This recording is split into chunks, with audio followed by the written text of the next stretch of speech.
राज्यातील सर्व धर्मीय 60 वर्षापेक्षा जास्त वय असलेल्या ज्येष्ठ नागरिकांना राज्य शासनाच्या माध्यमातून राज्यासह भारतातील तीर्थस्थळांना मोफत भेट देण्याची संधी उपलब्ध करून देण्यात आलेली आहे।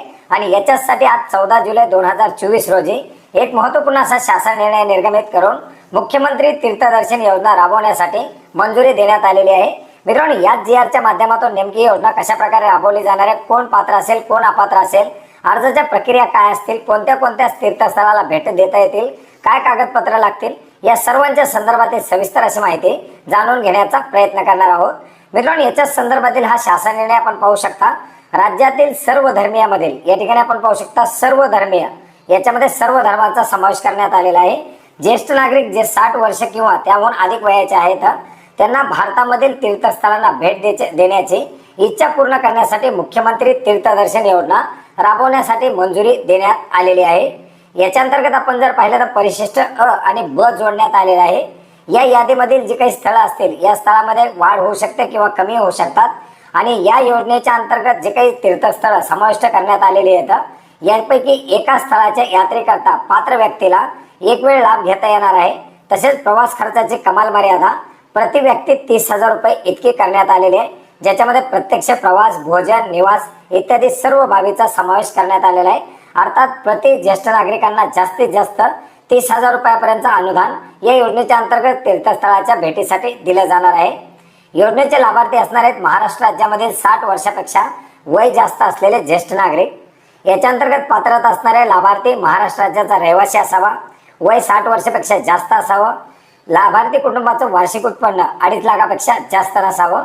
याच्यामध्ये अपात्रता कोण असणार आहेत, इन्कम टॅक्स भरणारे लाभार्थी अपात्र असतील, ज्यांचे कुटुंबातील सदस्य नियमित कायम कर्मचारी म्हणून सरकारी विभागामधील काम करत असतील, 2.5 लाखापेक्षा जास्त उत्पन्न असेल असे नागरिक याच्यामध्ये अपात्र असणार आहेत। ज्यांच्या कुटुंबातील सदस्य विद्यमान किंवा आजी माजी खासदार आमदार असतील ते याच्यात अपात्र असतील।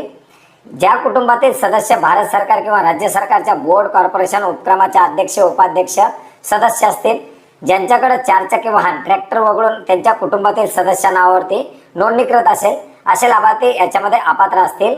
याचप्रमाणे प्रवासासाठी शारीरिक आणि मानसिक दृष्ट्या सक्षम असणं आवश्यक आहे। कोणत्याही संसर्गजन्य रोगाने त्रस्त नसावा, जसं टीबी, हृदयाशी संबंधित रोग, श्वसन रोग, कोरोनरी अपुरेपणा, कोरोनरी थ्रोम्बोसिस, मानसिक आजार, संसर्गजन्य कुष्ठरोग अशा प्रकारचे रोगी नसावेत। अर्जासोबत ज्येष्ठ नागरिकाला सरकारी वैद्यकीय अधिकाऱ्यानं पूर्ण आरोग्य तपासणी केल्यानंतर ती व्यक्ती शारीरिकदृष्ट्या निरोगी व प्रस्तावित प्रवासासाठी सक्षम असल्याचं प्रमाणपत्र देखील सादर करावं लागणार आहे। जे अर्जदार मागील वर्षामध्ये लॉटरीमध्ये निवडले गेले होते परंतु प्रवासासाठी आमंत्रित करूनही त्यांनी प्रवास केला नाही अशा माजी अर्जदारांना सुद्धा या योजनेच्या अंतर्गत पात्र ठरवलं जाणार आहे।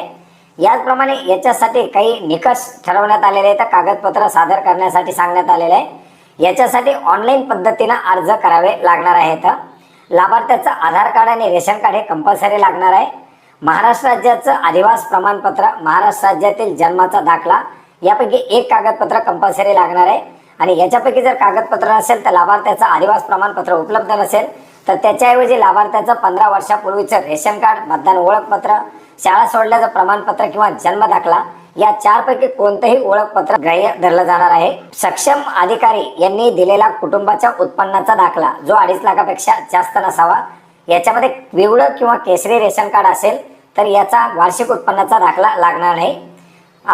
निरोगी असल्याबाबतचं एक वैद्यकीय प्रमाणपत्र, पासपोर्ट आकाराचा फोटो, जवळच्या नातेवाईकाचा मोबाईल नंबर आणि सदर योजनेच्या अटी शर्तीचं पालन करत असल्याबाबतचं हमीपत्र ही कागदपत्र या ठिकाणी लागणार आहेत।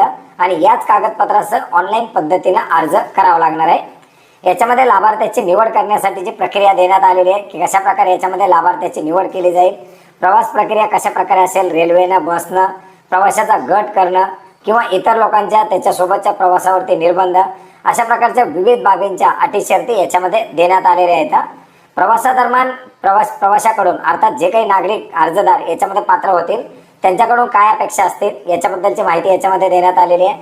अर्ज करण्याची प्रक्रिया सुद्धा या जीआरच्या माध्यमातून देण्यात आलेली आहे, ज्याच्यामुळे या योजनेचे अर्ज पोर्टल, मोबाईल ॲप, सेतू सुविधा केंद्राद्वारे ऑनलाईन भरले जाऊ शकतील। जे नागरिक असतील, ज्येष्ठ नागरिक असतील त्यांना ऑनलाईन अर्ज करता येईल। ज्यांना ऑनलाईन अर्ज करता येणार नाही त्यांनी सेतू सुविधा केंद्राच्या माध्यमातून अर्ज भरता येणार आहे।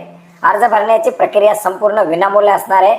अर्जदाराने स्वतः उपरोक्त ठिकाणी उपस्थित राहणं आवश्यक असेल, जेणेकरून त्या लाभार्थ्याचे फोटो काढून KYC करणं सोपं होणार आहे. कुटुंबाचं पूर्ण ओळखपत्र ज्याच्यामध्ये रेशन कार्ड लागणार आहे अर्ज करत असताना, आणि लाभार्थ्याचं आधार कार्ड हे देखील या ठिकाणी लागणार आहे अर्ज करताना. याच्यानंतर तात्पुरत्या यादीचं प्रकाशन होईल. त्याच्यामधून जे पात्र लाभार्थी निवडले जातील त्यांची पुन्हा अंतिम यादी प्रकाशित केली जाईल आणि या योजनेचा अर्ज या लाभार्थ्यांना लाभ दिला जाणार आहे.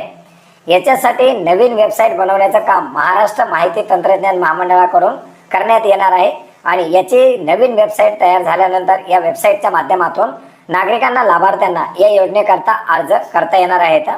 मित्रांनो, याच्यासाठी परिशिष्ट अ आणि परिशिष्ट ब अशा प्रकारची यादी जोडण्यात आलेली आहे, ज्याच्यामध्ये देशातील जी काही तीर्थस्थळं आहेत अशी परिशिष्ट अ मध्ये देण्यात आलेली आहेत, ज्याच्यामध्ये वैष्णोदेवी असेल, अमरनाथ, सुवर्ण मंदिर, अक्षरधाम अशी जी काही महत्त्वाची आणि मोठी मंदिरं असतील असे देशातील सर्व मंदिरं याच्यामध्ये समाविष्ट करण्यात आलेली आहेत आणि एकंदरीत देशांतर्गत 73 तीर्थस्थळाचा याच्यामध्ये समावेश करण्यात आलेला आहे.